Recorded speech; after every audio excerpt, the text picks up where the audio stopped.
आज मैं आपको एक सच्ची कहानी सुनाता हूँ। ये कहानी है झारखंड के एक छोटे से गाँव की। एक माँ ने, एक पत्नी ने अपने हस्बैंड को बोला, एक फादर को बोला कि चलो इस गाँव से बाहर निकलते हैं, रांची चलते हैं क्योंकि वहाँ पे बच्चों की पढ़ाई काफ़ी अच्छी होगी। गाँव में बसा-बसाया खेती था, सब कुछ था, बट वो वहाँ से रांची निकल के आते हैं। फादर ने रांची में आके छोटी-मोटी जॉब करनी स्टार्ट की, बच्चों को स्कूल में भेजना स्टार्ट किया, बहुत स्ट्रगल था। माँ भी अपनी पूरी फैमिली को अपना बेस्ट दे रही थी। एक बड़ी बेटी थी और एक छोटा बेटा था। ये दोनों बड़े होते रहे। फादर स्ट्रगल करता रहा जॉब के लिए, एक जॉब से दूसरे जॉब से तीसरे जॉब और अपनी स्टेबिलिटी को खोजता रहा। उसकी पूरी खुशी अपने बच्चों को बेटर शिक्षा देने में थी, दैट इज़ एजुकेशन के लिए। झारखंड का दैट इज़ रांची का बेस्ट स्कूल उस उन्होंने प्रोवाइड की। बच्चे भी पढ़ने में काफ़ी अच्छे थे, देन बेटी बड़ी होती गई, बेटा बड़ा होता गया, देन उन्होंने 12th भी उसी स्कूल से पास की काफ़ी अच्छे नंबर से, देन झारखंड में ही उनका एडमिशन हुआ बीआईटी मिश्रा में। बीआईटी मिश्रा के बाद बेटी ने कैट दिया और कैट में काफ़ी अच्छे मार्क्स लेके आए। She converted many of the non-IIMs, IITs, new IIMs and old IIMs में भी उसके कुछ कोर्स कन्वर्ट हुए which is not the core but काफी अच्छा उसने परफॉर्मेंस दिया, एग्जाम्स को कन्वर्ट किया। न्यू आईएम्स में फादर ने अपनी बची बचाई पूंजी को भी 3.5 लाख दे दिया। न्यू आईएम्स में जो पहला जो कन्वर्ट हुआ था, मैं नाम नहीं लूंगा, उसके बाद उसके बाकी कन्वर्ट्स भी होने स्टार्ट हुए जो वेटिंग लिस्ट में था।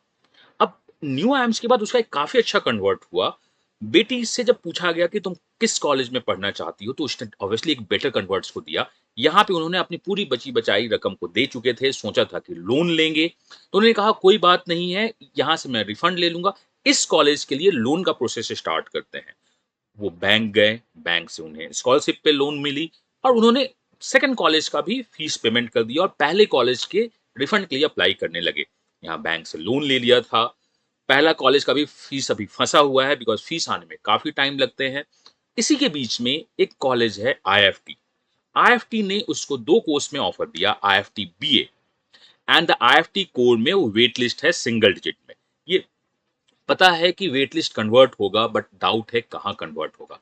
बेटी से बाप ने फिर से पूछा, फादर ने फिर से पूछा कि तुम ये बताओ कि तुम आईएफटी बीए में एडमिशन लेना चाहती हो या जो अभी हमने लोन लेके कॉलेज दिया है उसमें जाएंगी। बेटी का मन था कि हम आईएफटी बीए में पढ़ाई करते हैं। फादर ने कहा अच्छी बात है, हम यहाँ के लिए भी क्रेडिट कार्ड से पेमेंट कर देंगे या कहीं और से लेके पेमेंट कर देंगे। लेकिन बेटी से फिर से पूछा गया कि तुम बीए और आईएफटी में किसको चूज करना चाहती हो, तो डेफिनेटली वो आईएफटी कोर को चूज करना चाहेगी। तो ये मैटर मेरे पास पहुंचा।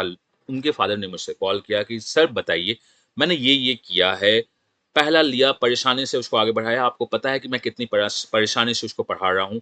उसके बाद भी मैंने उसके चेहरे पर सिकन आने नहीं दी। बट हाँ, बेटी को महसूस होता है, ये कॉल मैं आपको कर रहा हूँ बिना बेटी को बताए। आप बताओ मुझे क्या करना चाहिए। मेरा पहला 3 साढ़े 3 लाख का पैसा फँसा हुआ है, पूरी जमा पूँजी मैंने वहाँ डाल दी है। दूसरा मैं लोन ले चुका हूँ, अब तीसरा आईएफटी बीए का पेमेंट मैं क्रेडिट कार्ड से करने को सोच रहा हूँ और मैं ये चाहता हूँ कि आईएफटी कोर का जो 20,000 है वो भी पेमेंट कर दूँ अपनी आने वाली सैलरी से, जो हमारी सैलरी आने वाली है, जो जिसका लास्ट डेट है। बट क्या आईएफटी अगर कन्वर्ट नहीं होगा और कोलकाता मिलेगा, तो पैसे रिफंड कब करेगा? कैसे होगा, कैसे नहीं होगा? पैसे रिफंड होंगे तो कैसे होंगे, कब नहीं होंगे? क्या इसके बारे में आप मुझको बताओ कि क्या है, क्या नहीं है? इस पूरे दौरान में जो उन्होंने मुझसे बात की 15 मिनट, 20 मिनट हम लोग काफ़ी बात किए, एक वर्ड बार-बार रिपीट होता रहा, बिना कहे। कहीं न कहीं मैं अंदर से परेशान हो गया हूँ। बिटिया की खुशी मुझे चाहिए, मुझे उसकी एजुकेशन चाहिए, बट इस पूरे सिस्टम ने मुझे कहीं न कहीं परेशान किया है। ये स मैं आपको बताता हूँ, ये उन्होंने कभी भी वर्ड परेशान यूज़ नहीं किया, बट उनकी आवाज़ से, उनकी बातों से ये दिख रही थी और ये परेशानी अपनी बेटी को नहीं बताना चाहते हैं। ये कहानी एक बाप और बेटी की है, जो मैंने हर एक साल जीने की कोशिश की है। मैं हमेशा चाहता हूँ इस सिस्टम को चेंज करना। ये कहानी हो सकती है आपकी भी हो। तो क्या आप इस सिस्टम से परेशान हैं? मैं तो परेशान हूँ। अगर आप कैट का एग्ज़ाम देना चाहते हो या किसी भी एमबीए कॉलेज में जाना चाहते हो, तो ये प्रोसेस है ना, ये कैट का एग्ज़ाम क्रैक करना, फिज़िक्स, केमिस्ट्री, मैथ्स तो हमने बहुत पहले छोड़ दिया।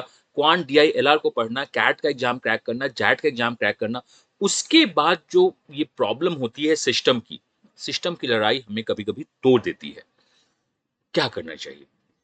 क्या ऐसा नहीं होना चाहिए कि सारे सिंस आप कैट के थ्रू जा रहे हो, तो we should have a common process जिसमें बताई जाए कि तुम क्या चाहते हो, या वेट लिस्ट में रहने के लिए हम पैसे क्यों दें?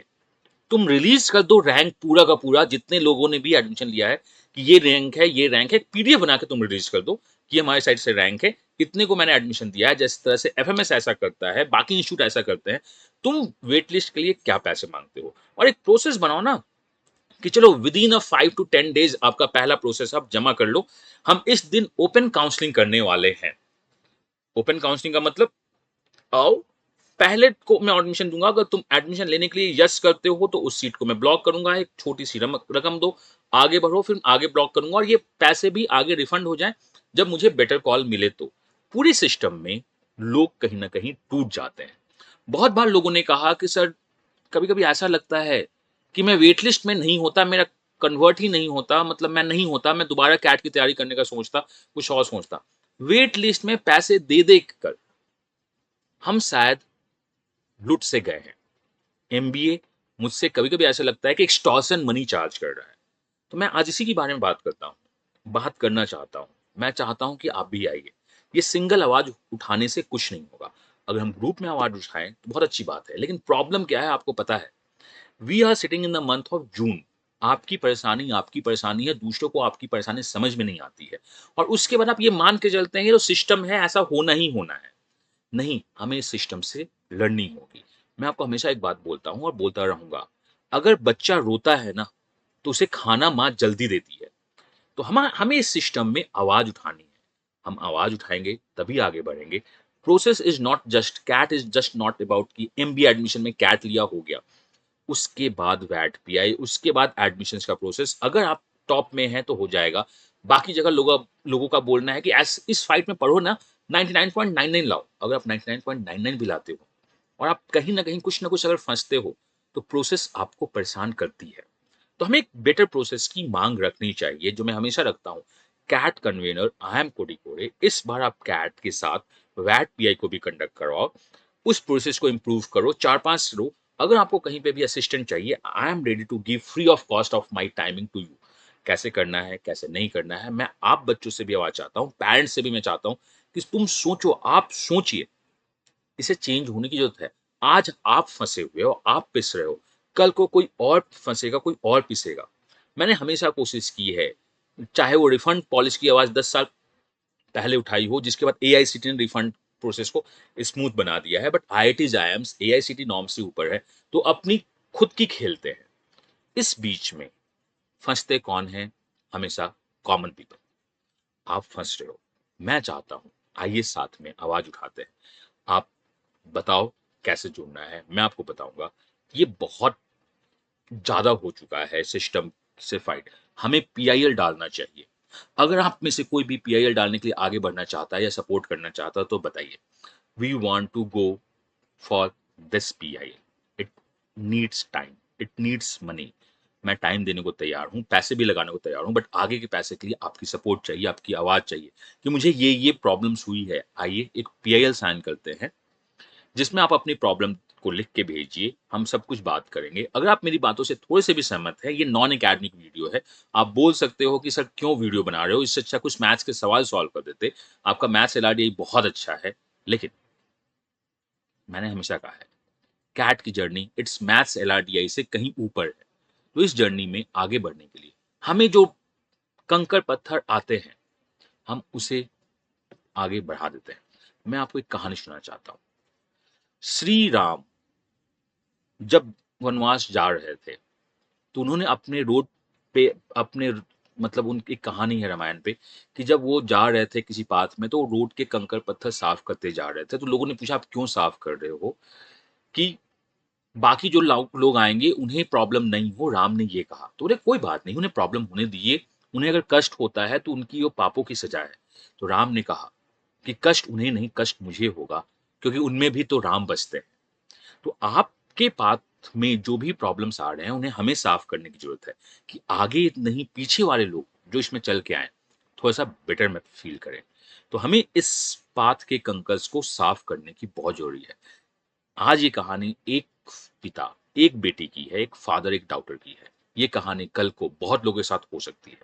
तो अगर आपको लगता है कि इसके लिए कुछ काम करने की जरूरत है, तो आप बताइए, मैं करने को तैयार हूँ, मेरे पास बहुत सारे सजेशंस भी हैं, मैं उस पे भी अमल लाऊँगा, मैं करता भी हूँ, मैं आवाज़ भी उठाता हूँ, बहुत कुछ मैं करता रहता हूँ। बट इस बार हमें एक मास की ज़रूरत है, जो बताए कि हाँ, वो परेशान हुए हैं। उन सारे परेशानियों को मैं डॉक्यूमेंट करूँगा, मैं सुप्रीम कोर्ट में जाऊँगा। क्या ये इस प्रोसेस को बेटर करते हैं? अगर आपको लगता है कि इसमें रिफ़ॉर्म की ज़रूरत है तो बताइए, मैं रिफ़ॉर्म के लिए तैयार हूँ, मैं सारा टाइम इसमें दूँगा। ये कहानी एक बस फैमिली की नहीं है, ये कहानी पूरे लोगों की है, जो इस सिस्टम में कहीं न कहीं फँस जाते हैं। क्योंकि आप किसी भी मेंटर से या किसी भी कोचिंग से बात करोगे तो कैट के बाद सब कुछ भूल जाते हैं। मैं आज भी जीता हूँ मॉर्निंग में, मैसेज आते हैं, सर ये प्रॉब्लम्स है, ये प्रॉब्लम्स हो रही है। मैं प्रॉब्लम्स के साथ जीता हूँ, बट मुझे प्रॉब्लम्स के साथ-साथ सॉल्यूशन देने और सॉल्यूशन खोजने में भी काफ़ी इंटरेस्ट रहता है। तो इस प्रॉब्लम को मैंने यही समझा कि जब तक कि सुप्रीम कोर्ट या गवर्नमेंट एक्शन नहीं लेगी, ये नहीं चेंज करेंगे। बिकॉज़ उन्हें क्या है, उन्हें तो बच्चे चाहिए, बच्चे मिल रहे हैं और एक प्रोसेस से मिल रहे हैं। तो आइए हम आवाज़ उठाते हैं, एक प्रॉपर अथॉरिटी के साथ आगे बढ़ते हैं। अगर आपको लगता है कि मुझे आगे बढ़नी चाहिए और आप सपोर्ट करने को तैयार हैं, तो वीडियो में कमेंट कीजिएगा, लाइक कीजिएगा एंड बताइएगा और बहुत लोगों के साथ शेयर कीजिए कि हाँ, ये प्रॉब्लम्स हो रही है। And at the last, since we are making this video on Unacademy platform, Unacademy and the we also need the revenue, तो एमबीए फिरौती एडमिशन रैंसम बिका हुआ माल वापस नहीं होता है कि इस वीडियो में मैं आपको बताता हूं कि we are not working for the just for the revenue, we are the one of the best results givers of this year. 1000+ converts मेरे अपने बच्चे हुए हैं, जिनके साथ मैंने टाइम बिताया है। तो ये जो नंबर्स हैं, ये जो फिगर्स हैं, ये ऐसे नहीं है कि मैं कहीं से भी उठा रहा हूँ। इसमें एक-एक बच्चा, मैं सारे फिगर्स लगाता तो बहुत मुश्किल है। एक-एक बच्ची, एक-एक बहन, एक-एक भाई से मैं कनेक्ट हूँ। मैंने फ़ील किया है उनकी लाइफ़ को। मैंने अपनी लाइफ़ भी जी है उनके साथ बहुत बार। तो आओ, आवाज़ उठाते हैं, कन्वर्ट करते हैं और मैं यहीं पे नहीं रुकूँगा। चाहे तो आपकी कैट 2025 की जर्नी हो, जिसमें आपका प्रैक्टिस कोर्स हो या आपके फुल बैचेज़ हों। अनअकैडमी के साथ मैं हमेशा आपसे जुड़ा रहूँगा और आप मुझसे जुड़ना चाहते हैं तो अमी कैट टेलीग्राम चैनल है, उसके थ्रू आप मुझसे जुड़ सकते हैं या आप कहीं पे भी मुझसे जुड़े हुए हैं, तो आप मुझसे बात कीजिए, मैसेज भेजिए, अपनी प्रॉब्लम्स को शेयर कीजिए। प्रॉब्लम शेयर करने से आपकी घटेगी तो नहीं, लेकिन हो सकता है अगर हम साथ में काम करें, तो आगे आने वो लोगों के लिए ये प्रॉब्लम नहीं, एक सॉल्यूशन की तरह बन के आएगी। आप बताओ, करना चाहिए? तो मिलके करते हैं। My self me, I am giving my best. आप एक थोड़ा-सा साथ दो, हम इस प्रोसेस को और बेटर देन द बेस्ट बनाते हैं, क्योंकि ये अपना प्रोसेस है, अपनी फाइट है, अपना रास्ता है। इसे हमें ही साफ करना है। मिलता हूँ नेक्स्ट वीडियो में। Bye bye.